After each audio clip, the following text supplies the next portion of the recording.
Bienvenidos a este programa especial, Sede Vacante, un especial de EWTN. Soy Pablo Pilco, director de producción para la señal en español de EWTN. Es un día, es un momento agridulce.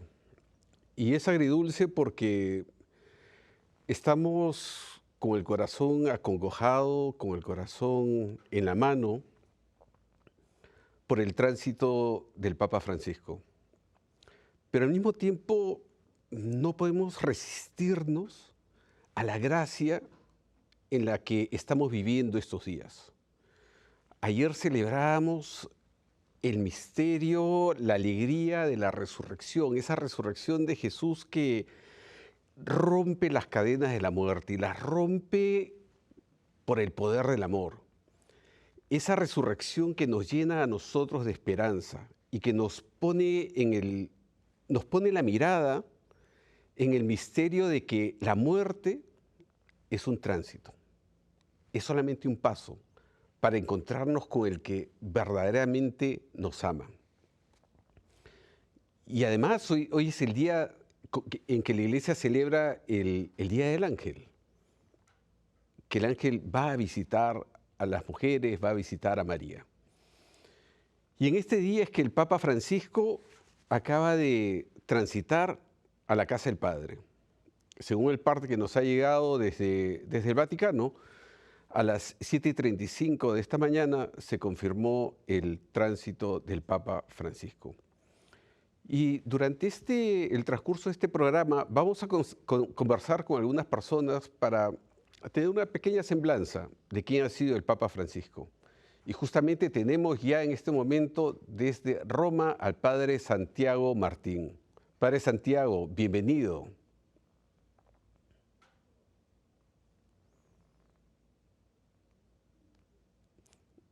Esta casa que es mi casa. Muchas gracias por estar con nosotros, Padre Santiago. Hemos estado en muchas aventuras, aventuras en la iglesia, en esta gran aventura de amar al Señor, de amar al sucesor de Pedro. Cuéntanos, ¿cuál ha sido tu experiencia personal con el Papa Francisco? Conocí al Papa cuando era arzobispo de Buenos Aires, cardenal Bergoglio. Él fue el que nos abrió la puerta de Buenos Aires a los franciscanos de María cuando empezábamos allí. Me reuní en la curia arzobispal de esa ciudad en 2 ocasiones con él y fue siempre acogedor, amable. No tuve ningún problema. Además, ya en esa época y durante unos años más tarde, también él formaba parte del viceconsejo para la familia como miembro del consejo, porque era cardenal y yo era de ese mismo consejo, pero como consultor. Eso hizo que nos entrevistáramos, que nos reuniéramos varias veces. No puedo decir sinceramente que se fraguó una amistad, pero sí que había un conocimiento recíproco y siempre experimenté un gran respeto. Cuando fue elegido Papa, tuve también la oportunidad de estar con él varias veces, primero porque formó parte como presidente y fundador de los franciscanos de María del Dicasterio para los Laicos y periódicamente, como mínimo una vez al año, normalmente 2, pues tenemos una asamblea y en esa asamblea casi siempre solía participar el Papa, y porque además durante un tiempo de su pontificado, en los primeros años, seguí siendo consultor del Pontificio Consejo de la Familia, mientras que este consejo existió. Después se unió con el Consejo de Laicos en este dicasterio de Laicos, Familia y Vida. En todo este tiempo he sentido, las veces que nos hemos visto, he sentido acogida. Parece que hemos perdido la señal en este momento. Justamente con el Padre Santiago Martín hemos tenido muchísimos programas también acerca del Papa Francisco. Recuerdo una de las primeras cosas que hicimos, una vez iniciado el pontificado, fue una serie sobre la primera encíclica del Santo Padre, Lumen Fidei, la luz de la fe. que fue una encíclica escrita, digamos, a 4 manos. Y se dice que fue escrita a 4 manos porque, en primer lugar, le estaba escribiendo el Papa Benedicto XVI justo antes de su dimisión. Y esa encíclica fue terminada después por el Papa Francisco y vino con este nombre Lumen Fidei. Vamos a ver si en un momento podemos volver a conectarnos con el Padre Santiago Martín. Sin embargo, ahora voy a presentarles un video sobre el legado pro vida del Papa Francisco. Adelante. Es lícito, es justo. Pregunto, ¿es lícito? ¿Es lícito eliminar una vida humana para resolver un problema? Per risolvere un problema. Es una vida humana. Eso es ciencia. La cuestión moral es si es lícito eliminar una vida humana para resolver un problema. De hecho, ¿es lícito contratar a un sicario para resolver un problema? Con estas palabras, el Santo Padre condenó la práctica del aborto. A lo largo de su papado, Francisco ha defendido el derecho a la vida y promovido el respeto a los más frágiles. Durante la Jornada por la Vida en Italia, celebrada el primer domingo de febrero, el Santo Padre describió las atrocidades de la guerra como un atentado a la vida. A propósito del valore primario de la vida. Y con respecto al valor primordial de la vida humana, reitero un no a la guerra que destruye, lo destruye todo, destruye la vida y nos induce a descartarla. Te induce a despreciarla. Durante una cumbre sobre los derechos del niño, celebrada en febrero en el Vaticano, Francisco destacó el horror de arrebatar lo más esencial a los indefensos. Guardare con gli occhi di chi ha Escuchar a vissuto la esos guerra. niños que hoy viven en la violencia, la explotación o la injusticia sirve para reforzar nuestro no a la guerra, a la cultura del descarte, del despilfarro y del lucro, en la que todo se compra y se vende sin respeto ni cuidado por la vida, especialmente cuando esa vida es pequeña e indefensa. Soprattutto quella piccola e indefensa. El Papa Francisco se pronuncia continuamente en favor de quienes no pueden defenderse por sí mismos. El pontífice recuerda lo escrito en el Catecismo de la Iglesia Católica, donde se explica que la vida humana es sagrada y nadie puede atribuirse en ninguna circunstancia el derecho de destruir directamente a un ser humano inocente. Francisco nunca se ha echado atrás a la hora de defender la vida. En una ocasión incluso comparó el negocio del aborto con el trabajo de la mafia. L'aborto non è un male minore. El aborto no es el mal menor, es un crimen. Pierdes a alguien para beneficiar a otro, eso es lo que hace la mafia, es un crimen, un mal absoluto. È un male assoluto. En septiembre de 2024, durante su viaje de regreso del sudeste asiático, el Papa reiteró su postura ante el aborto. Un assassinio. Es un asesinato y esto tenemos que tenerlo claro. Cose chiare. El Papa Francisco pidió también en enero la prohibición universal de los vientres de alquiler, una práctica que, en sus palabras, convierte al niño en víctima de tráfico de personas. Al riguardo ritengo Considero deplorable la práctica de la llamada maternidad subrogada que representa una grave violación de la dignidad de la mujer y del niño. la dignità della donna e del figlio. El Papa Francisco también se ha pronunciado sobre otros temas que afectan la dignidad de la persona. En el caso de la ideología de género, a la que el pontífice ha llamado peligrosa, ha querido compartir este mensaje. Perché cancella le differenze. Anula las diferencias en su pretensión de hacer a todos iguales. Estos casos de colonización ideológica resultan perjudiciales y crean divisiones entre los estados, en lugar de fomentar la paz. Anziché favorire l'edificazione della pace. El Santo Padre se ha pronunciado en favor de la abolición de la pena de muerte. Francisco subrayó que las ejecuciones, lejos de hacer justicia, alimentan un sentimiento de venganza que se convierte en un veneno peligroso para la sociedad. Con estas palabras escribe el prólogo a las memorias de Dale Recinella, un capellán laico en Estados Unidos que ofrece apoyo espiritual a los presos en el corredor de la muerte en Florida. El Santo Padre escribió que los gobiernos deben centrarse en ofrecer a los presos la oportunidad de cambiar realmente sus vidas, en lugar de invertir dinero y recursos en su ejecución. Otro gesto a favor de la vida por parte del pontífice argentino ha sido su constante alerta al invierno demográfico. En numerosas ocasiones ha promovido la apertura a la vida. En el documento papal oficial que anuncia el jubileo del año 2025, Francisco afirma que la paternidad responsable es el designio que el Creador ha implantado en el corazón de los hombres.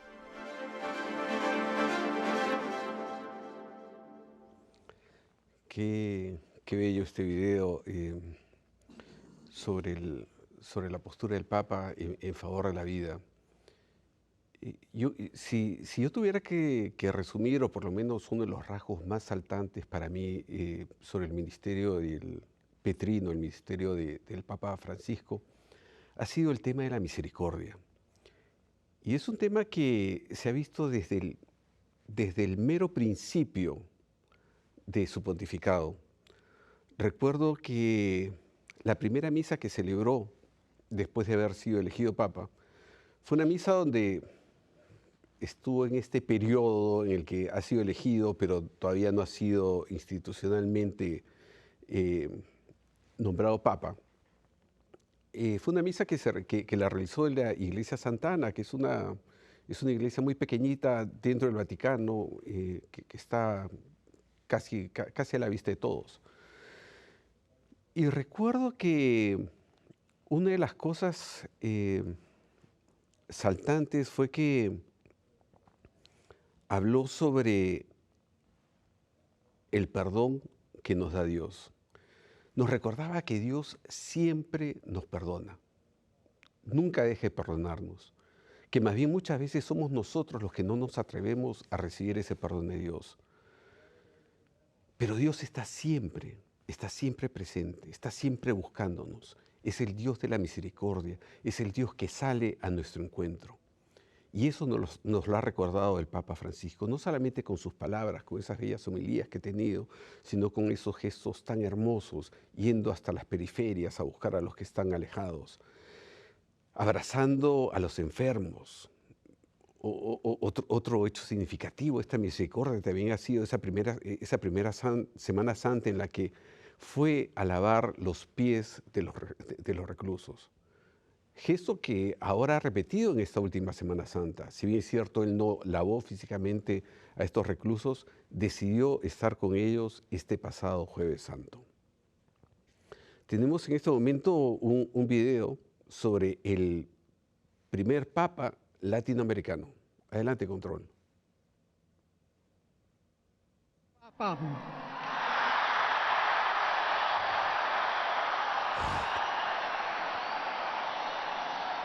Eminentissimum ac reverendissimum Dominum Georgium Marium, Sancte Romani Ecclesiae Cardinalem Bergoglio, qui sibi nomen imposuit Franciscum. Ok, ya funciona el Wi-Fi.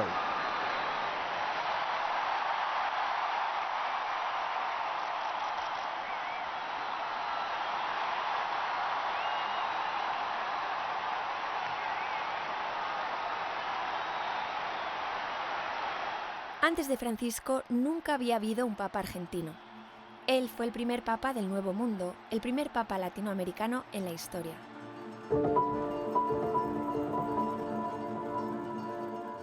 De repente, la Fumata Blanca anuncia un nombre que al principio nos sonaba italiano y de repente cobramos conciencia que era un querido amigo de muchos años, el cardenal Jorge Bergoglio, el que había sido elegido pontífice de la Iglesia Católica. Dijimos, es uno de los nuestros. Es decir, la sensación de que alguien que conoce nuestras calles, nuestro pueblo, que ha olido América Latina, que sabe cómo se modula la religiosidad popular latinoamericana, era elegido vicario de Cristo. Caray, fue una experiencia muy, muy profunda. There is one fundamental feature. Hay una característica fundamental que el Papa Francisco trae consigo desde Argentina, desde América Latina a Roma, un diálogo vivo entre la tradición de los orígenes y la experiencia del rostro viviente de hoy. The living faith of today. On the one hand, you have Por un lado tienes la fe del pueblo, la piedad popular, que en América Latina se ha vuelto enormemente importante y que es la base de la teología del pueblo y de la cultura del Papa Francisco. Por otro lado tienes los orígenes, tienes una teología dogmática que tiene la tarea de defender los orígenes y tienes una teología popular, una pastoral que debe elaborar la fe del pueblo hoy y deben estar continuamente en relación entre sí. And they must stand continually in relation to one another.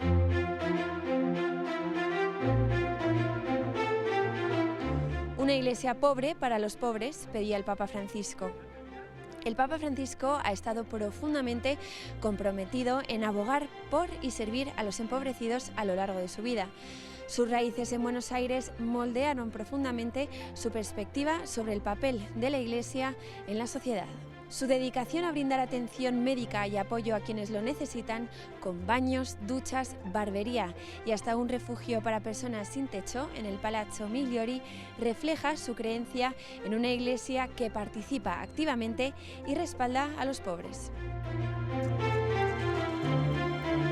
Su conexión con los barrios marginales de Buenos Aires, como las villas miserias, subraya su compromiso de permanecer conectado con las realidades más humildes y abogar por la justicia social. Su elección al papado no rompió este vínculo, más bien parece haber fortalecido su determinación para defender la causa de los pobres a escala global. Me acuerdo de las primeras imágenes y era que mostraban los zapatos, ¿sí? Bueno, ahí te sintetiza. Él llevó el caminar que tenía en el barrio, lo llevó a su caminar en la Iglesia Universal. Yo hablaba de cercanía y creo que es una cuestión teológica, ¿sí? La teología de la cercanía de Dios. Bueno, él llevó eso y llevó también el realismo y la apertura. Esa iglesia llevó. La iglesia que no mira para el costado cuando hay un problema, sino que lo asume, ¿sí? Aún equivocándose, ¿no? Como él dijo desde el primer día, prefiero una iglesia de campaña a una iglesia encerrada en la sacristía. Creo que esa iglesia de campaña en los barrios populares lo fue desde el inicio, hace más de 50 años, ¿sí? Él lo llevó a Roma, eso básicamente. Y esa iglesia pobre y para los pobres, de acá de Buenos Aires, la llevó para allá, ¿no? Él llevó esos martirios propios del siglo XX, los llevó. Esos martirios que fueron la siembra de esta iglesia que es América Latina. Una iglesia joven, ¿sí? Una iglesia abierta, una iglesia en diálogo con la realidad, una iglesia que no tiene miedo a ensuciarse, una iglesia inculturada. Eso es lo que llevó. Y seguramente el Espíritu Santo seguirá dando nuevos alientos de vida aún después de Francisco. La elección del Papa Francisco como el primer Papa latinoamericano fue un momento histórico no solo para los argentinos, sino para toda América Latina y la comunidad católica de habla hispana en todo el mundo. Su elección marcó un hito importante al ser el primer Papa no europeo en muchos siglos. Pero ustedes me prometen desearme bendición a mí después, y rezar y desear para que el Señor me bendiga. Tanto el Papa Benedicto como Juan Pablo II hablaban español, pero escucharlo con un acento argentino marcó una diferencia notable. Fue maravilloso escucharlo en nuestro propio idioma. Además fue significativo que comprendiera nuestras raíces y de dónde veníamos, así como también nuestras aspiraciones hacia dónde queríamos dirigirnos.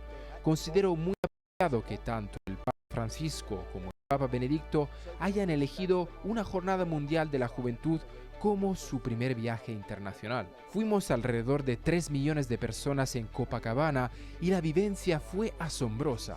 Escucharlo hablar en nuestro idioma fue extraordinario y claro, esa Jornada Mundial de la Juventud estuvo mayormente compuesta por latinoamericanos.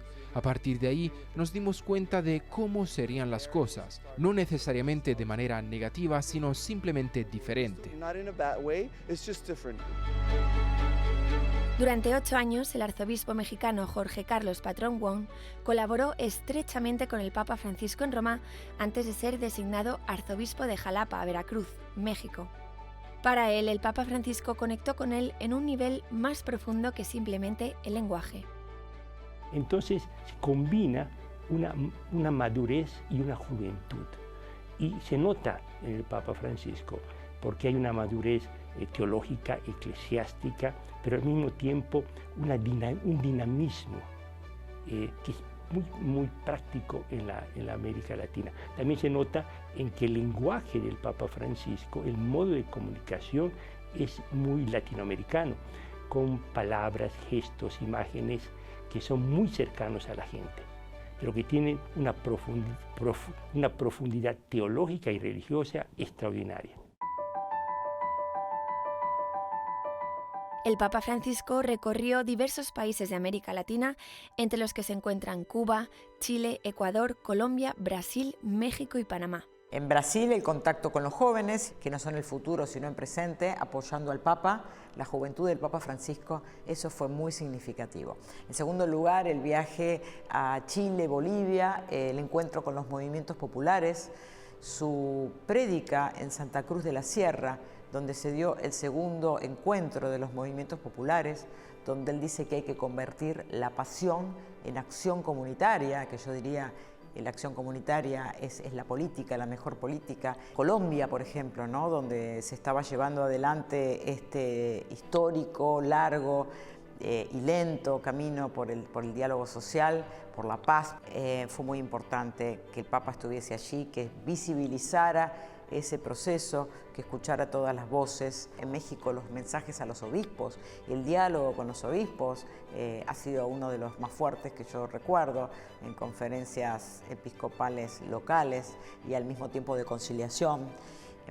Yo creo que en cada país de América Latina el Papa ha tocado justamente esos botones que son los resortes de un futuro esperanzador.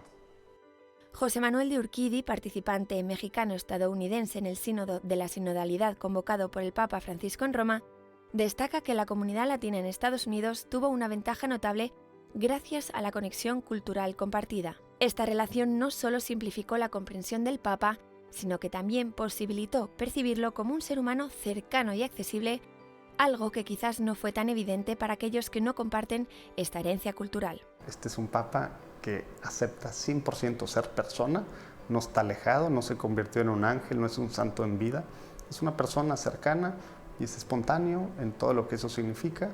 Dice frases, dice comentarios, platica historias, luego empezó a estar muy cercano a la gente, hablando por teléfono, etcétera, etcétera. Pues bueno, esas cosas son muy latinos, a lo mejor a otras personas les pudieran parecer extrañas, ¿no? O sus formas a lo mejor de platicar algunas cosas, de reaccionar en algunos momentos superhumanas, ¿no? Entonces, bueno, yo creo que para los latinos en lo general, pues sí es mucho más sencillo de entender por el idioma, por la cultura, por la forma de vivir, ¿no? De hablar, de vivir, de tomar decisiones, etcétera. Vivir la experiencia de tener un Papa latinoamericano fue algo excepcional para los hispanohablantes en todo el mundo. Una vivencia que posiblemente no se vuelva a repetir en mucho tiempo. No obstante, ¿quién puede predecir el futuro? Tal vez se repita la historia y pronto contemos de nuevo con el segundo Papa latinoamericano. El Papa de la cercanía, el Papa de la misericordia, el Papa que nos habló en español. Y a Dios gracias, tenemos nuevamente aquí al Padre Santiago Martín en nuestra conexión. Querido Padre Santiago, nos contabas sobre tu experiencia con el Santo Padre.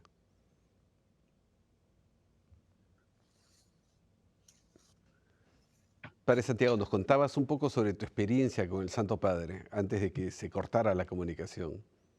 Sí, bueno, como experiencia personal, la cercanía y también el respeto. Estaba diciendo, no sé si habrá entrado antes de que se cortara la comunicación, que en alguna ocasión he manifestado mi disconformidad de manera siempre respetuosa con algunas cosas de él, de su enseñanza o de sus colaboradores. pongo el ejemplo de Fiducia Supplicans, la bendición de las parejas homosexuales. Y nunca he recibido una crítica del Vaticano, una amenaza, ni siquiera una amenaza velada o indirecta.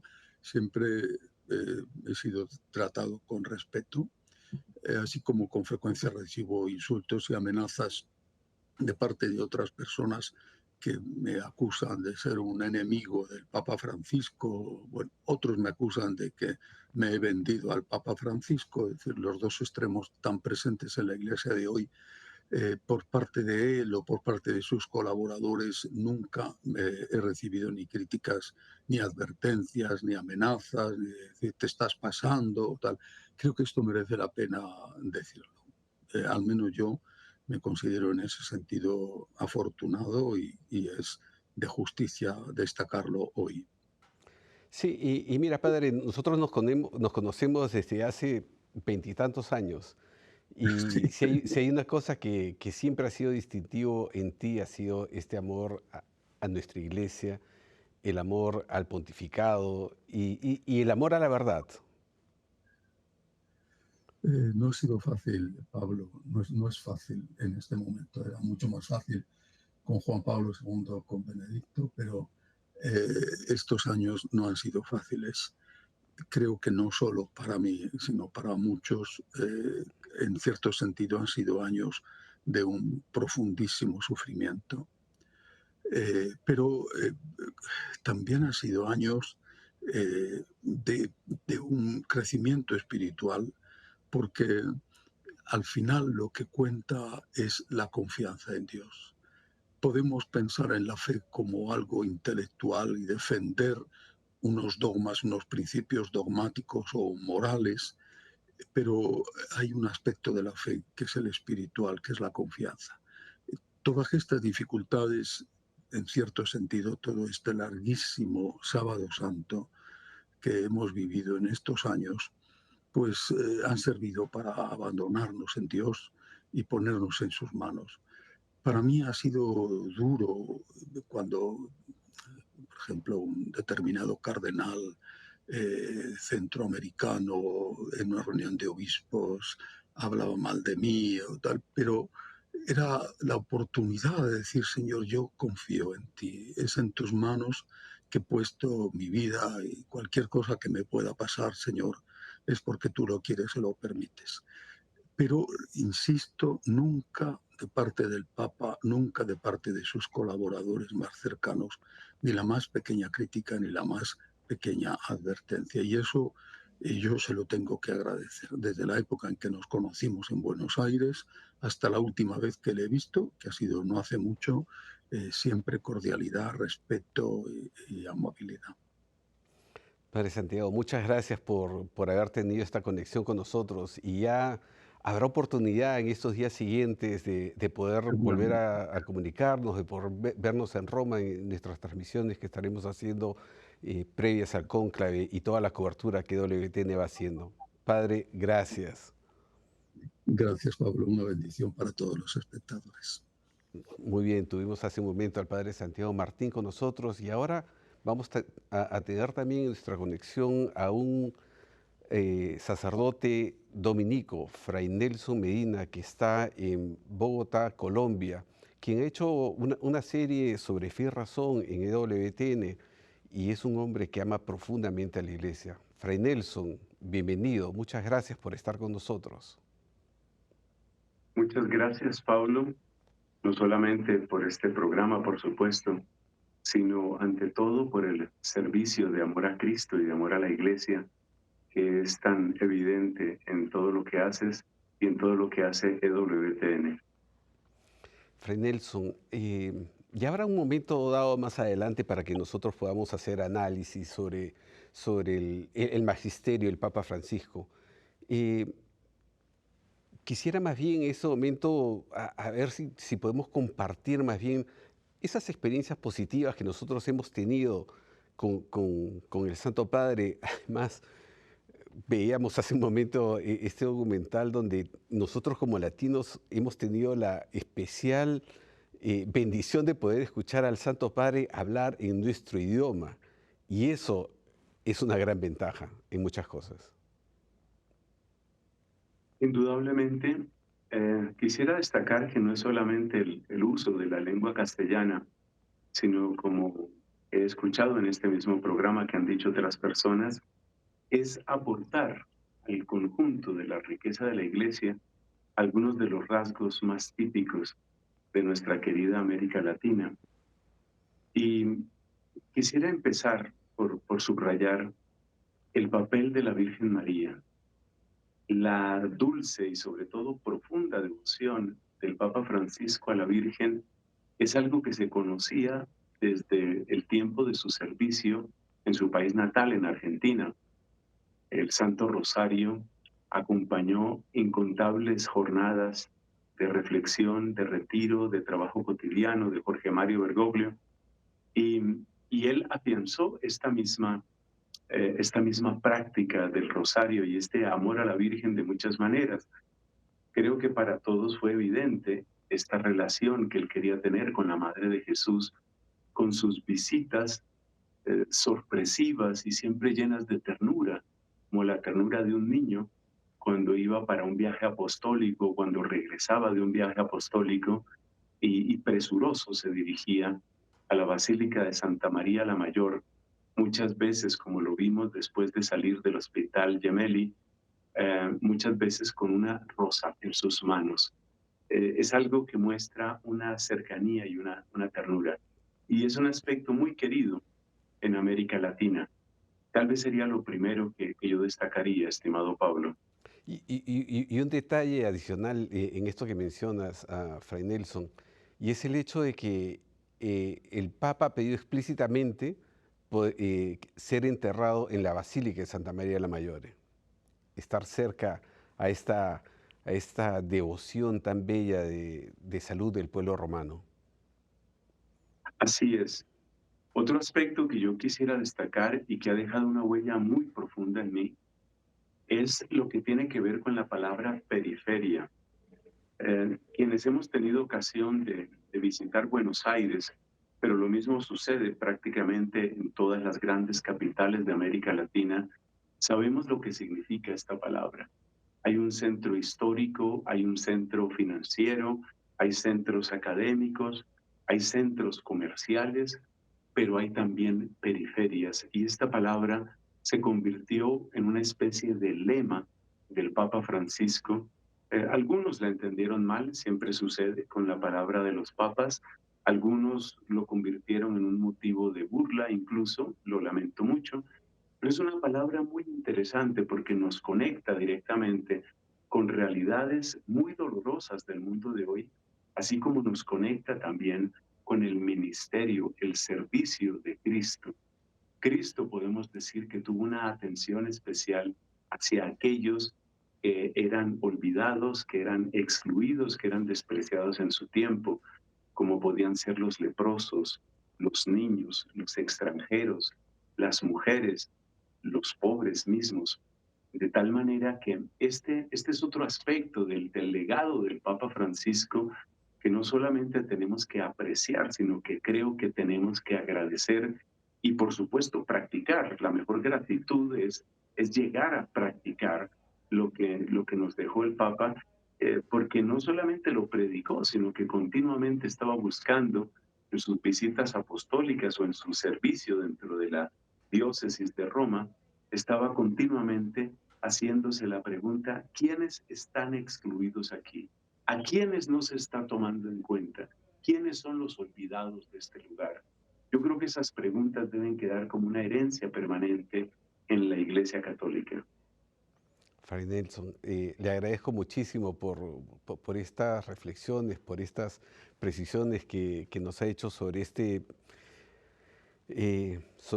ministerio del Santo Padre Francisco. Ya nos estaremos comunicando con usted para nuestras siguientes transmisiones. Y en este momento también tenemos a otro invitado que es mucho más conocido que yo aquí en WTN, Julio Inclán, el conductor de nuestro programa Tertulias de Fe. Julio, bienvenido. Hola Pablo, mi querido Pablo, muchas gracias por esta invitación, por lo que se está haciendo a través de EWTN. Pues la verdad, en este día de esta noticia en el que pues la Iglesia está en duelo, pues la verdad es un privilegio, un honor estar aquí en esta transmisión, mi querido Pablo.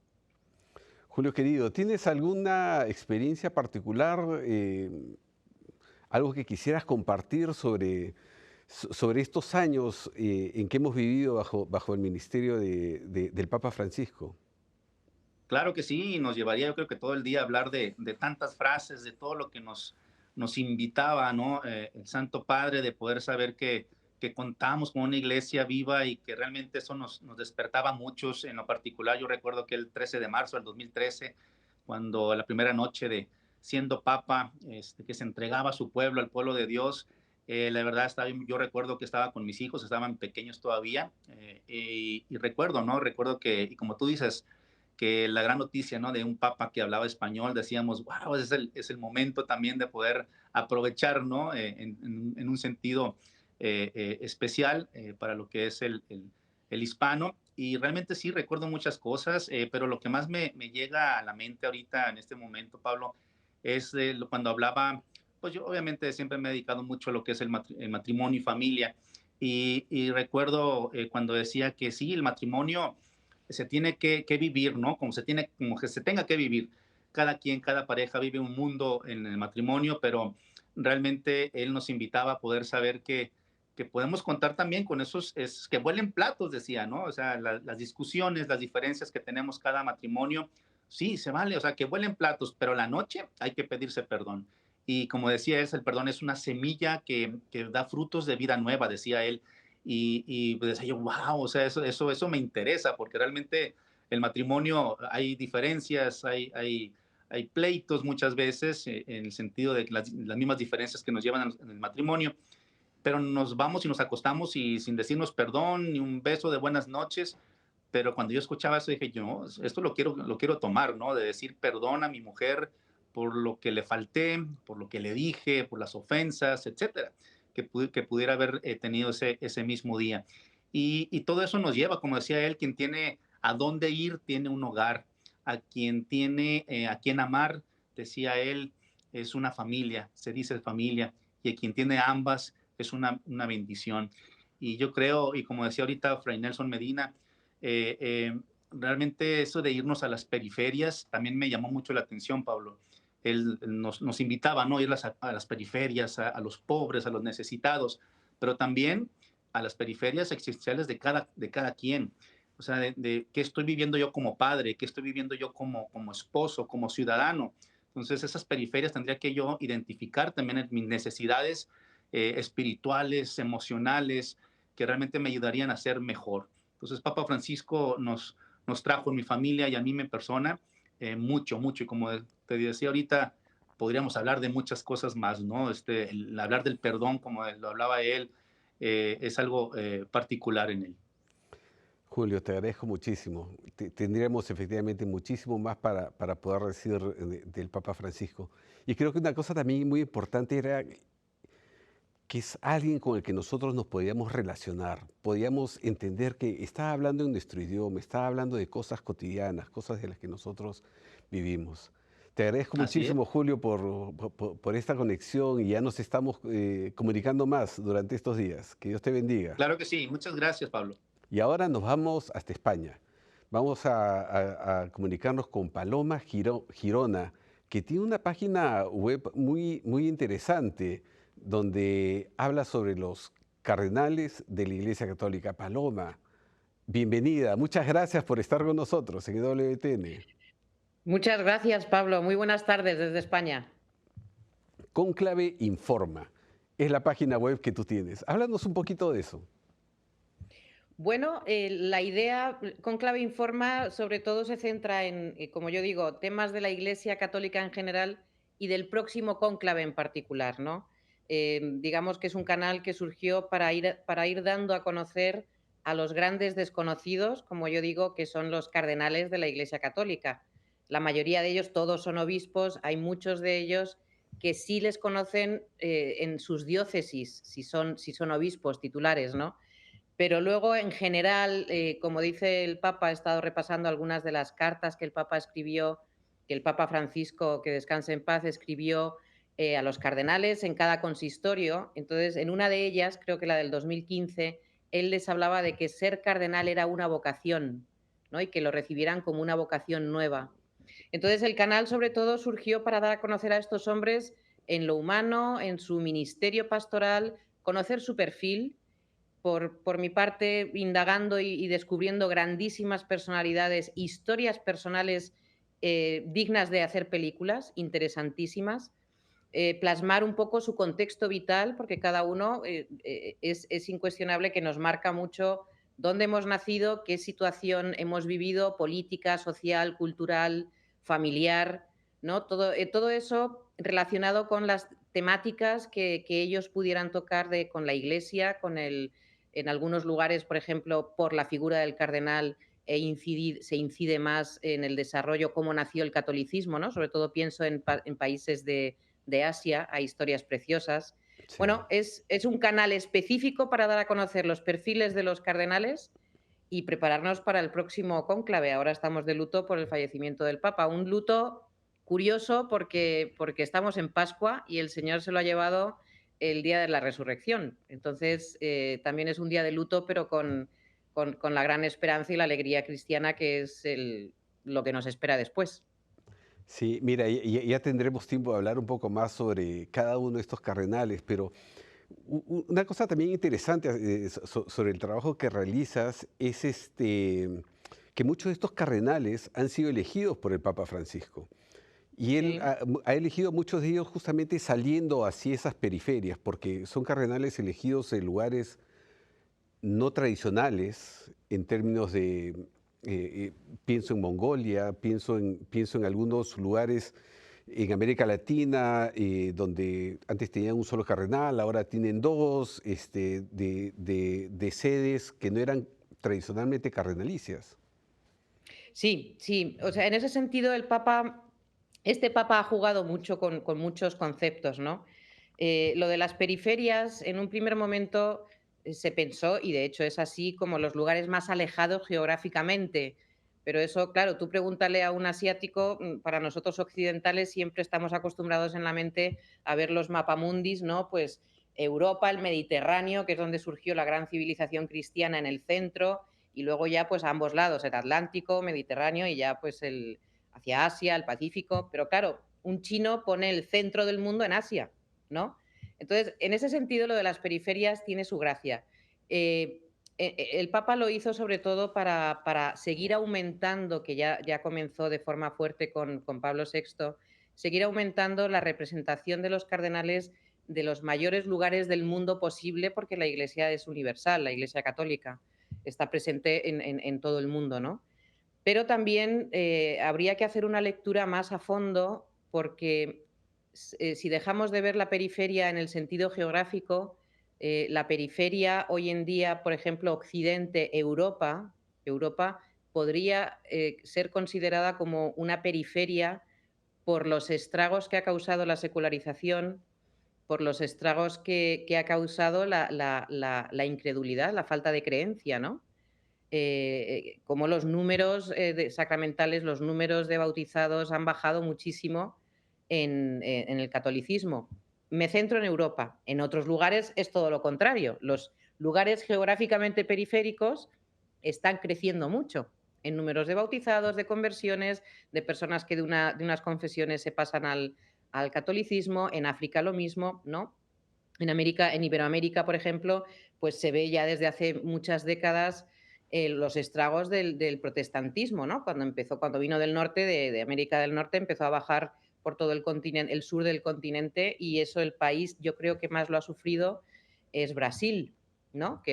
Sigue siendo el país con mayor número de católicos del mundo, pero los porcentajes en los que ha bajado el catolicismo son muy alarmantes, ¿no? Porque ha llegado muchas, por un lado, sectas protestantes o comunidades eclesiales protestantes, ¿no?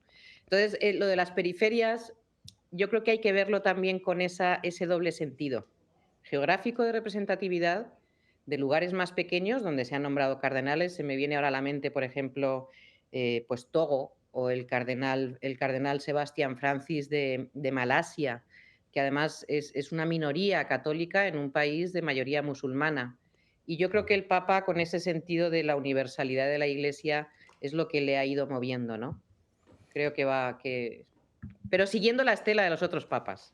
Sí, claro que sí. Hay una perfecta continuidad en el magisterio de los últimos pontífices. Paloma, muchísimas gracias. Ya nos veremos en Roma para seguir con esta cobertura especial de EWTN.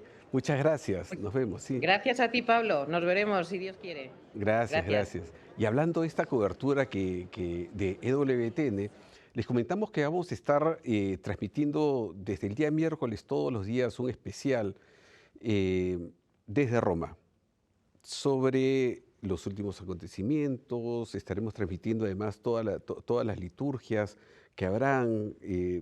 Tengo entendido que el día miércoles ya será expuesto el cuerpo del Santo Padre para el saludo de los fieles ahí en la Plaza de San Pedro, cosa que durará por 3 días. Y a partir de ese momento comenzarán lo que se llaman los novendiales, que son los 9 días, 9 misas por el Santo Padre, que es el momento previo para el inicio del cónclave. Y hablando de esta cobertura especial desde Roma, tenemos a una de las personas que va a estar con nosotros haciendo esta cobertura ahí, Paola Arriaza. Bienvenida. Así es, Pablo, un gusto estar aquí con ustedes. Paola, cuéntanos, ¿cuál es el ambiente que se está viviendo en este momento en Roma? Porque en este momento son como las 7 de la noche o 6 y pico de la tarde en Roma. Así es, Pablo. Estamos en una plaza de San Pedro repleta de gente, no te imaginas la cantidad de gente, no se puede caminar. Y es que todo el mundo está con estos nervios, esta ansiedad de qué va a suceder. Se llora al pontífice, evidentemente, muchos fieles están lamentando esta gran pérdida. Podemos ver a hermanas, de hecho, frente a la logia central de la Basílica de San Pedro, donde se pronuncia la Habemus Papam, vemos a las hermanas rezando con profunda reverencia por el alma del pontífice. Es un momento sumamente profundo para la Iglesia universal y ha sido la noticia a las 7:35 de la mañana. Falleció el pontífice a sus 88 años de edad. Pablo, como sabes, esto viene después de esta terapia que el Papa recibió por una neumonía bilateral en el Hospital Gemelli de Roma, donde estuvo internado 5 semanas y los médicos lo dejaron regresar a casa con la condición que reposara por 2 meses.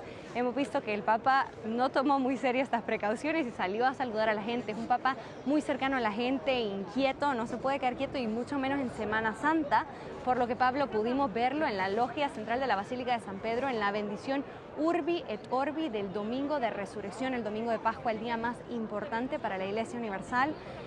Desgraciadamente solo pudo pronunciar un par de palabras, dijo Feliz Pascua, y luego delegó la lectura de su bendición Urbi et Orbi a el maestro de ceremonias y le pidió que la leyera. Y te repito estas palabras que ahora resuenan en todo el mundo. Dijo: hoy la luz ha triunfado sobre las tinieblas, no hemos sido hechos para la muerte, sino para la vida. Tras estas palabras, el Papa, por supuesto, salió a la plaza de San Pedro a saludar a los fieles en lo que ahora sería la despedida. Sí, y es una cosa interesante lo que dices. No tuvo muchas palabras, pero sus gestos hablaron muchísimo. Así es. Es un Papa de gestos, Pablo, es un Papa que habla muy fuertemente. Y otro gesto importante que va a suceder hoy, porque ahora la gran pregunta es ¿qué va a suceder? Está la Iglesia en pausa, los ojos del mundo están puestos en Roma, y es en este momento en el que se ha anunciado que a las 7 p.m. hora de Roma se rezará un rosario frente a la Basílica de San Pedro, entonces recogerá a los fieles. Luego a las 8 el camaralengua, el cardenal Kevin Farrell, se acercará al Papa en Casa Santa Marta y lo pronunciará muerto con unas palabras en latín: Papa mortus est. Después de esto será llevado al ataúd y el miércoles por la mañana será este ataúd expuesto en la Basílica de San Pedro para que los fieles puedan velar a su Papa, al Papa latinoamericano, al Papa Francisco. Paola, te agradecemos muchísimo por esta conexión desde la Plaza de San Pedro en Roma. Y EWTN estará transmitiendo todos estos eventos para ustedes. Este rosario que será dentro de unos 30 minutos aproximadamente. Quédense con nosotros. Vamos a estar transmitiendo desde Roma, desde el corazón de la iglesia. Y ahora quiero presentarles a otro invitado especial, a Ricardo Grosona, querido amigo de EWTN, querido amigo de nosotros, argentino él, y el Papa fue su director espiritual. Hemos podido ver muchas de sus publicaciones en su página de Facebook, en las visitas que hacía a Roma, solía quedarse en la Casa Santa Marta y departir esos momentos especiales con el Santo Padre. Ricardo, muchas gracias, bienvenido al programa. Muchísimas gracias, Pablo, por la invitación en este día tan especial, tan conmovedor para nosotros. No solamente los católicos, yo creo que para el mundo cristiano y el mundo en general, Francisco fue una persona que hizo mucho, muchísimo por los más necesitados. Nos hizo recordar en ese Vía Crucis que cuando yo lo seguí casualmente por WTN, lo seguí al pie de la letra, era para mí un testamento de despedida y me gustaría que lo pudiéramos reflexionar mucho como gran testamento que deja el Sumo Pontífice para la Iglesia. Fueron puntos muy claros hacia dónde está yendo la sociedad y hacia dónde Dios quiere enviar a la sociedad. Yo creo que esto me quedó muy, muy, muy marcado en el corazón porque él mismo escribió por primera vez el Vía Crucis y creo que fue su testamento, sin lugar a dudas. Tenemos que leerlo con esa óptica. Yo estoy personalmente muy triste porque la última vez que estuve con él me dedicó 40 minutos a mí solo, estuvimos conversando y lo primero que me preguntó, él me hablaba en argentino obviamente y me dijo, che, ¿cuántos años tenía yo cuando vos venías a tomar ejercicios espirituales conmigo? Y yo le dije 40 y yo 17.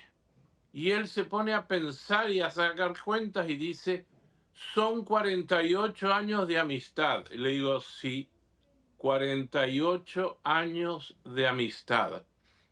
Y debo decir amistad porque si bien yo respeto muchísimo su investidura como sumo pontífice, pero por sobre todas las cosas era un amigo que tenía muchas responsabilidades y que muchas me las encargó a mí para poder llevar, por ejemplo, el trabajo de la Lección Divina a la familia, abrir estos programas de Cristonautas para los jóvenes y con ustedes en EWTN, Cristonautas, como una profundización de la Sagrada Escritura que aún nos queda mucho por aprender de la Sagrada Escritura.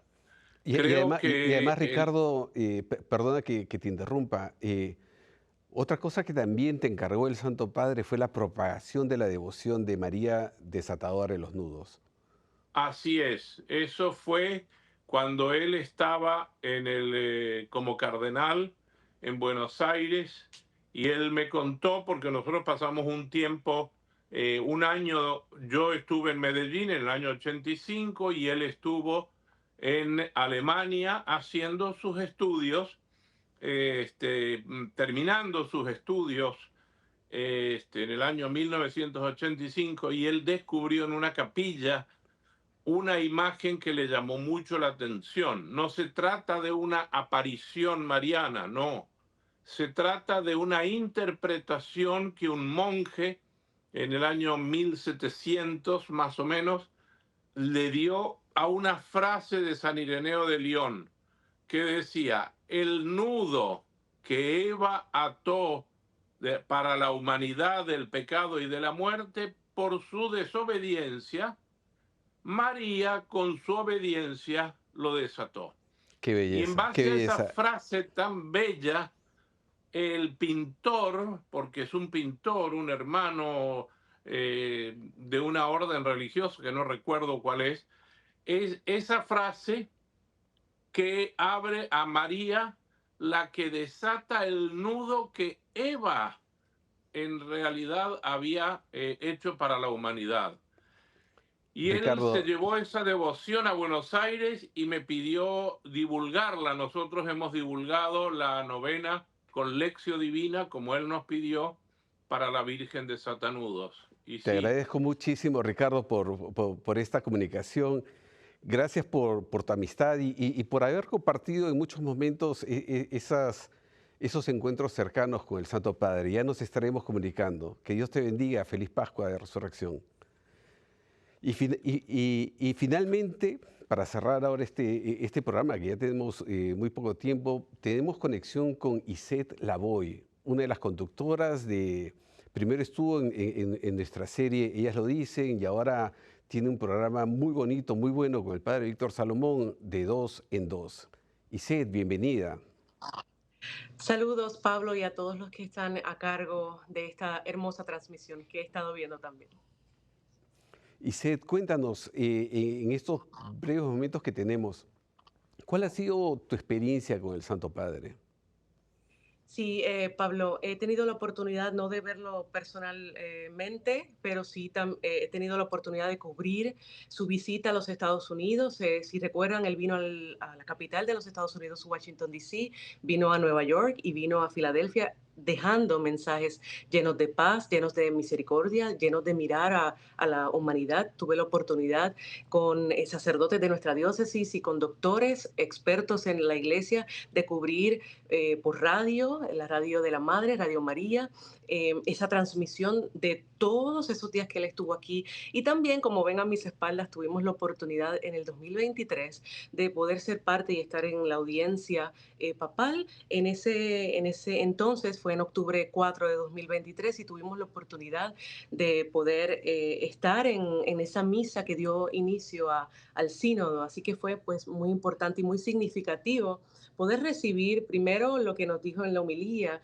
Básicamente era cómo mirar a Dios y servir a la humanidad. Y número 2, nos dejó con esa bendición que nada más y nada menos pues la recibimos como familia, que es esa gracia que nos da para poder seguir afrontando el día a día y realmente me encuentro como una hija que ha perdido a su padre. Hemos perdido físicamente a nuestro papá espiritual y es un momento de unirnos en familia, de orar por él y estar realmente enfocados en lo que él nos dejó. Nos dejó que tenemos que participar. Te agradezco muchísimo, Isette. Y así nos sentimos como que nuestro papá se ha ido, pero también confiamos en el infinito amor de Dios, en este Espíritu Santo que guía a su iglesia. Y ustedes no se olviden de sintonizarnos, de estar con nosotros, con EWTN Televisión, Radio Católica Mundial, que vamos a estar transmitiendo desde Roma todos estos eventos. Síganos en nuestros medios sociales, en Facebook, en Instagram, en X, en YouTube, ewtnespañol.com. Que Dios los bendiga.